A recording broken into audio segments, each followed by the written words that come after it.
শুরুতেই একবার ভাবা যাক এমন একটা দেশের কথা যেখানে পৃথিবীর ইতিহাসের সবচেয়ে বড় অর্থনৈতিক ধাক্কা এসেছিল। ভাবুন তো, দুটো ভয়ঙ্কর পারমাণবিক বোমার আঘাত, পুরো দেশটাই প্রায় ধ্বংসস্তূপ। কিন্তু আজ সেই দেশটাই বিশ্বের অন্যতম ধনী আর চরম শৃঙ্খলাপূর্ণ একটা দেশ। তো স্বাভাবিকভাবেই প্রশ্ন আসতেই পারে, জাপানিরা এমন কি জানে যা আমরা জানি না? এত বড় ধ্বংসস্তূপ থেকে তারা এত দ্রুত কিভাবে উঠে দাঁড়ালো? আসলে জাপানিদের জীবনে এই ফিন্যান্সিয়াল স্ট্রেস বা আর্থিক দুশ্চিন্তা এত কম কেন? সারা বিশ্বে যেখানে অসংখ্য মানুষ সারা জীবন হাড়ভাঙা খাটুনি খেটেও শেষ বয়সে গিয়ে জমানো টাকা ধরে রাখতে পারে না, সেখানে জাপানের একদম সাধারণ মানুষও কিভাবে এত সুন্দরভাবে সম্পদ গড়ে তোলে? আজকের এই এক্সপ্লেনারে আমরা ঠিক এই রহস্যটাই উদ্ঘাটন করতে যাচ্ছি। তো জাপানিদের এই জাদুকরী সাফল্যের পেছনে রয়েছে 5টি গোপন মানি রুল বা নিয়ম। কম খরচ করা, প্রথমে নিজেকে পে করা, কাকেইব বাজেট, ধীরে ধীরে ধনী হওয়া, আর সব শেষে টাকার প্রতি মানসিকতা। এই 5 নম্বর নিয়মটা কিন্তু যে কোনো কারো চিন্তাভাবনার জগৎকে পুরোই বদলে দিতে পারে। তো চলুন একে একে নিয়মগুলো দেখে নেওয়া যাক। আমাদের প্রথম রুল, কম খরচ বেশি সম্মান। আচ্ছা, আমাদের বর্তমান সমাজের একটা বড় সমস্যা কি জানেন? মানুষ এখন টাকার চেয়ে অনেক বেশি গুরুত্ব দেয় দেখানো দাড়িকে।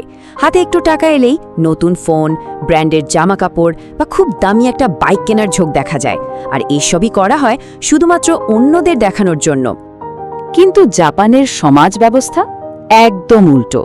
সেখানে মানুষ আর্থিকভাবে অনেক সচ্ছল হলেও অত্যন্ত সাধারণ জীবনযাপন করতে ভালোবাসে। শুনলে অবাক হবেন, অনেক জাপানি কোটিপতি আছেন যারা অনায়াসে দামি গাড়ি হাঁকাতে পারেন, কিন্তু তারা এখনও প্রতিদিন ট্রেনে চড়ে অফিসে যাতায়াত করেন। কেন জানেন? এর পেছনে রয়েছে তাদের একটা দারুণ জীবন দর্শন, যাকে তারা বলে মোত্তাই নাই। এর খুব সহজ একটা অর্থ হল অযথা অপচয় না করা। তারা মন থেকে বিশ্বাস করে যে ধনী হওয়া মানেই শো অফ করা বা বড়লোক দেখানো নয়, বরং নিজের ভবিষ্যৎকে সুরক্ষিত করা। একটু খেয়াল করলেই দেখবেন, মাস শেষে বেতন পাওয়ার পর আমাদের সবার প্রথম রিয়াকশন কি হয়? সোজা শপিং মলে দৌড়ানো বা অনলাইনে কেনাকাটা করা, রাইট? কিন্তু একজন জাপানি নাগরিক বেতন পাওয়ার পর প্রথমেই যে কাজটা করেন তা হলো সঞ্চয়। তারা খুব ভালো করেই বোঝেন যে আজকের এই ছোট ছোট সঞ্চয়গুলোই কিন্তু আগামী দিনে আর্থিক স্বাধীনতা এনে দেবে। হিসাবটা খুব সিম্পল, কিন্তু এর ইম্প্যাক্ট সত্যিই বিশাল। ধরুন, প্রতি মাসে যদি শুধুমাত্র 100 টাকাও বাঁচানো যায়, তাহলে 1 বছরে সেটা গিয়ে দাঁড়ায় 1200 টাকায়, আর মাত্র 5 বছরে সেটা হয়ে যায় 6000 টাকা। এখন আসল ম্যাজিকটা কিন্তু এই 6000 সংখ্যায় আটকে নেই। আসল ম্যাজিকটা লুকিয়ে আছে ওই সঞ্চয় করার অভ্যাসের মধ্যে। আর এই স্ট্রং অভ্যাসটা থেকেই শুরু হয় সম্পদ তৈরির আসল জার্নি। এবার আসছি আমাদের দ্বিতীয় রুলে, প্রথমে নিজেকে পে করুন বা পে ইয়োরসেলফ ফার্স্ট। এই গোল্ডেন রুলটা পৃথিবীর প্রায় সব ধনী মানুষই ফলো করেন।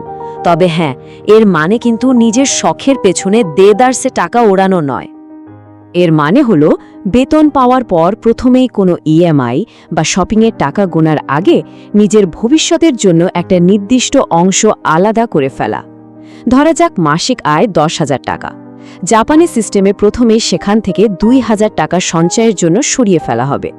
এরপর বাকি যে 80% বা 8,000 টাকা থাকলো, সেটা দিয়ে চলবে সারা মাসের যাবতীয় খরচ।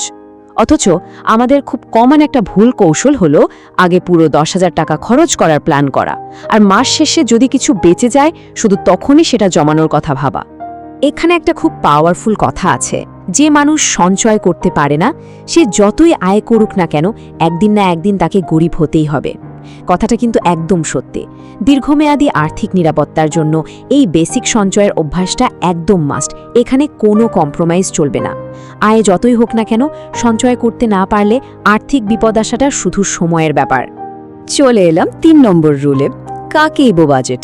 সঞ্চয়ের অভ্যাসকে একদম পাথরের মতো মজবুত করার জন্য জাপানের সবচেয়ে পাওয়ারফুল একটা ডেইলি বাজেটিং সিস্টেম হলো এই কাকেইব। এই পদ্ধতির বেসিক ফান্ডা হলো 3টে খুব সহজ ধাপ: প্রতিদিন খাতায় কলমে লিখে রাখতে হবে কত টাকা আয় হলো, ঠিক কোথায় কোথায় কত টাকা খরচ হলো, আর সবচেয়ে ইম্পর্ট্যান্ট কোথায় অযথা টাকা নষ্ট হলো। শুনতে খুব সাধারণ মনে হচ্ছে, তাই না? কিন্তু বিশ্বাস করুন, এর ক্ষমতা অসাধারণ। কারণ যখনই ফিজিক্যালি বা খাতায় খরচের হিসাব লেখা হয়, তখন আমাদের মস্তিষ্ক খুব অ্যাক্টিভলি কাজ করতে শুরু করে আর রিয়েলাইজ করে যে টাকাগুলো আসলে ফুটো হচ্ছে কোথা দিয়ে। আমাদের দৈনন্দিন জীবনে খুব সাধারণ খরচের হিসাবটাই একবার ভাবা যাক না। এই ধরুন, ফাস্ট ফুডে 2000 টাকা, অনলাইন শপিংয়ে 1500 টাকা, বা কোনো অপ্রয়োজনীয় অফার দেখিয়ে রিচার্জে আরও 1000 টাকা। মাস শেষে যখন এরকম স্পেসিফিক সংখ্যাগুলো চোখের সামনে ভাসে, তখন নিজের কাছে একদম পরিষ্কার হয়ে যায় যে ঠিক কত টাকা আমরা স্রেফ হাওয়ায় ওড়াচ্ছি। আর এই হিসাব লেখার অভ্যাসটাই মানুষের ফিনান্সিয়াল অ্যাওয়ারনেস বহু গুণ বাড়িয়ে দেয়। কারণ ওই যে কথায় আছে না, যা মাপা যায় তা নিয়ন্ত্রণ করা যায়। এটাই কিন্তু কাকেবো সিস্টেমের একদম কোর ফিলসফি। যে জিনিসের কোনো হিসাব আমাদের কাছে নেই, তার উপর তো আমাদের কোনো কন্ট্রোলও থাকতে পারে না।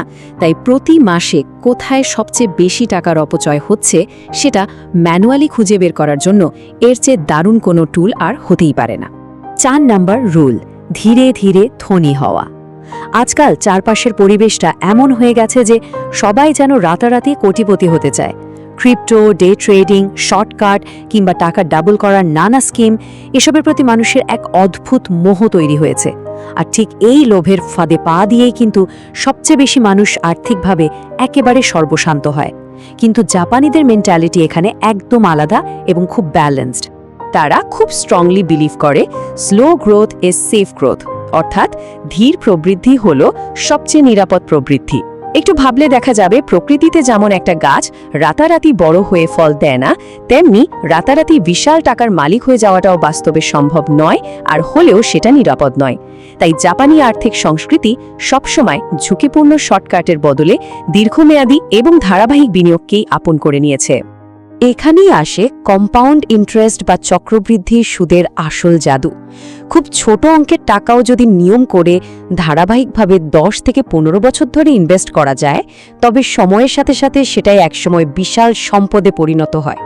আর জানেন তো, এই অতি সাধারণ ফর্মুলাটাই বহু মানুষকে একদম চুপিসারে কোটিপতি বানিয়ে দিয়েছে। কারণ সাস্টেনেবল বা টেকসই সম্পদ কখনোই জাদুর মতো রাতারাতি তৈরি হয় না।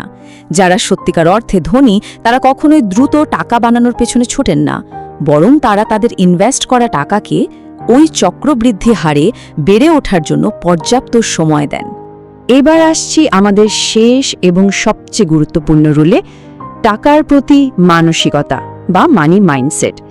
এটা হলো জাপানের নাগরিকদের সম্পদ সৃষ্টির একেবারে মূল ভিত্তি, যা তাদের একদম ছোটবেলা থেকে খুব যত্ন করে শেখানো হয়।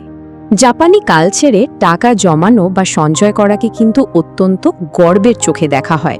ছোটবেলা থেকে তাদেরকে শৃঙ্খলা, ধৈর্য এবং টাকাকে সম্মান করতে শেখানো হয়। যেখানে অন্যান্য অনেক সমাজে কেউ একটু হিসাব করে খরচ করলে বা টাকা জমালে তাকে কিপটে বলে ট্রোল করা হয়, সেখানে জাপানে অযথা অপচয় না করাটাই হলো সবচেয়ে বড় সম্মানের বিষয়। একটা দারুণ কথা আছে, যে টাকাকে সম্মান করে, টাকাও একদিন তাকে সম্মান করে। জাপানিদের এই যে অসাধারণ আর্থিক সফলতা, তার আসল রহস্যটা কিন্তু লুকিয়ে আছে ঠিক এই কথাটির মাঝেই।